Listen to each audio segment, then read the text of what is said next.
అండి.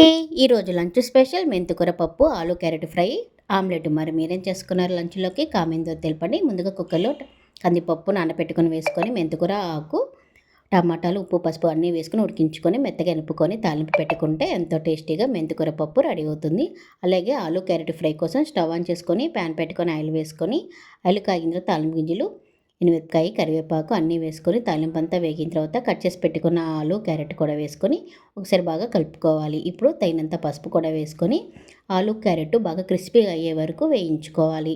ఇలాగ క్రిస్పీగా కొన్ని ఒక 2 నిమిషాలకి వేగిన తర్వాత తగినంత ఉప్పు కూడా వేసుకొని ఒకసారి బాగా కలుపుకొని, ఉప్పు కూడా బాగా ఆలుకి క్యారెట్ బాగా పట్టిన తర్వాత చివరిలో దించే ముందు తగినంత కారం కూడా వేసుకొని ఒకసారి బాగా కలుపుకొని స్టవ్ చేసుకొని సర్వ్ చేసుకుంటే ఆలు క్యారెట్ ఫ్రై కూడా రెడీ అవుతుంది. అలాగే ఆమ్లెట్ కూడా వేసాను. ఇలా వేడివేడిగా సర్వ్ చేసుకుంటే చాలా టేస్టీగా ఉంటుంది. ఈ వీడియో మీకు నచ్చితే లైక్ చేయండి, షేర్ చేయండి, సబ్స్క్రైబ్.